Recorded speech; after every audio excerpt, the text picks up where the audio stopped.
دوستو میں عرض کر رہا تھا، اللہ تعالیٰ فرماتا ہے وَمَا خَلَقْتُ الْجِنَّ وَالْإِنسَ إِلَّا لِيَعْبُدُونِ۔ اللہ فرماتا ہے میں نے انسان کو نہیں پیدا فرمایا مگر اپنی بندگی کے۔ بعض ترجمہ کرنے والوں نے اس کا ترجمہ یوں فرمایا کہ اللہ کی بندگی کے لیے۔ صاحب بصیرت لوگوں نے، اہل معرفت نے اس کا ترجمہ یہ کیا ہے تاکہ تو اللہ کی معرفت حاصل، اللہ کو بتا۔ جیسے ہر بندے پر حقوق ہے، والدین اولاد پر کیا حقوق ہے؟ والدین اولاد پر والدین کے کچھ اولاد پر والدین کے حقوق ہیں، ایسے ہی والدین پر اولاد کے بھی حقوق ہیں۔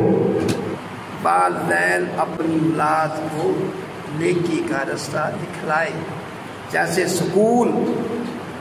سکول لے کر جاتا ہے، مسجد میں بھی لے کر، جیسے سکول میں لے کر جاتا ہے دینی درسگاہ میں بھی لے کر جائے جا بیٹا قرآن کا ترجمہ پڑھ، قرآن کی تفسیر۔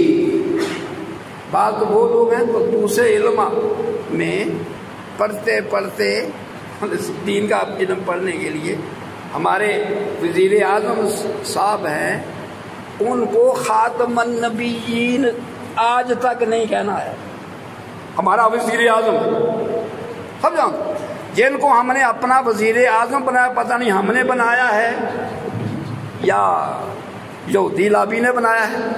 ووٹ تو ہم نے بھی کافی جھنڈے لگائے، بینر شینر لگائے، ہم نے اس کو وزیر اعظم بنایا جس کو خاتم النبیین کہنا نہیں ہوتا۔ آج تک یہ نہیں کہہ سکا محمد رسول اللہ آخری نبی ہیں، آپ کے بعد کوئی نبی نہیں۔ ہم نے کہا بھی کہو، اگر تم مسلمان ہو اپنی زبان سے کہو۔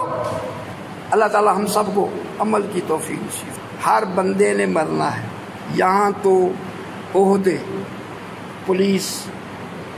پولیس کے پیرے، کلاشن کوف والے بڑے پیرے، لیکن قبر میں جائے گا ساری کلاشن کوفیں ادھر رہ جائے، اقلی ذات۔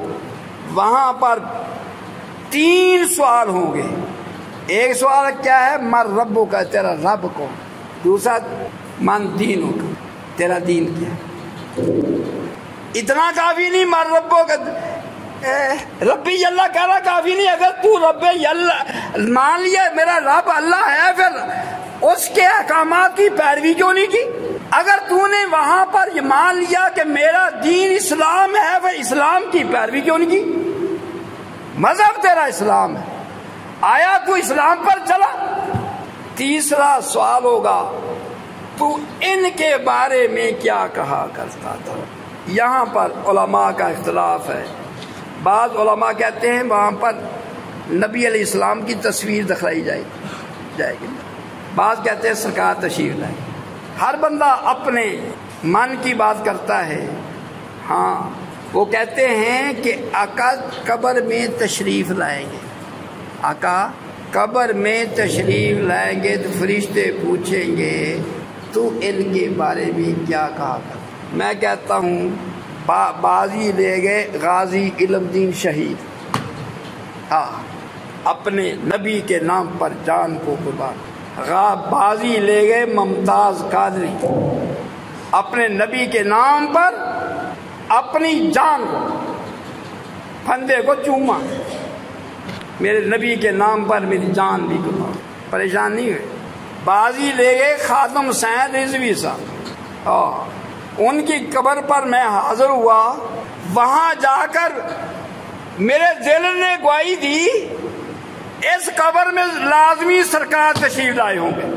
اب پھولوں کے ڈھیر، اتنے پھولوں کی پتیاں، قبر نظر نہیں آ رہی تھی قبر کہاں ہے، پھول نچھاور ہوئے، جنہوں نے ناموس رسالت کی خاطر جان قربان کر جیلیں بتائی۔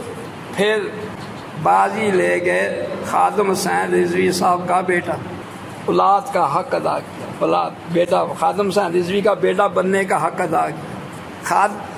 سعد ان کے بیٹے سعد رضوی نے کیا کوئی چوری کی، کوئی ڈاکہ مارا، کسی کو قتل کیا، کسی کا حق مارا، کسی کی زمین پر قبضہ کیا، کوئی ملک کا نقصان کیا؟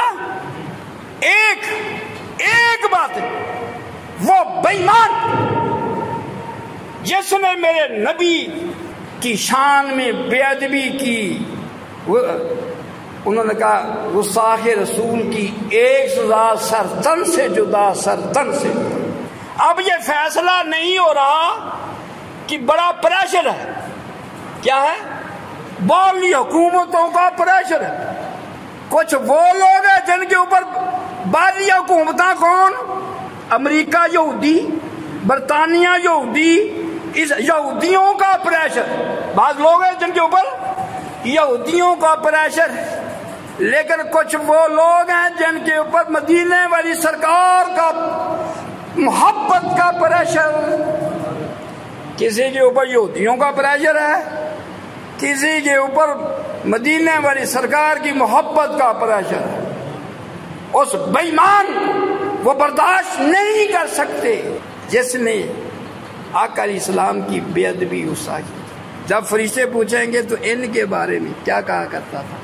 جب اعلیٰ حضرت سے پوچھا جائے گا نا، احمد زاہد بریلوی رحمۃ اللہ علیہ، پوچھا جائے گا ان کے بارے میں کیا کہا کرتا ہے، وہ کھڑے ہو کر پکار اٹھیں گے، میں کہا کرتا تھا سب سے اعلیٰ اولا ہمارا نبی، سب سے بالا والا ہمارا نبی، خلق سے اولیاء، اولیاء سے رسول، سب رسولوں سے افضل ہمارا نبی.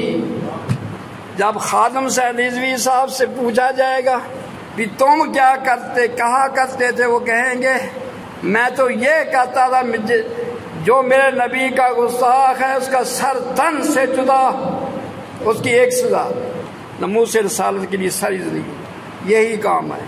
تو دوستو، اللہ تعالیٰ ہم سب کو عمل کی توفیق نصیب.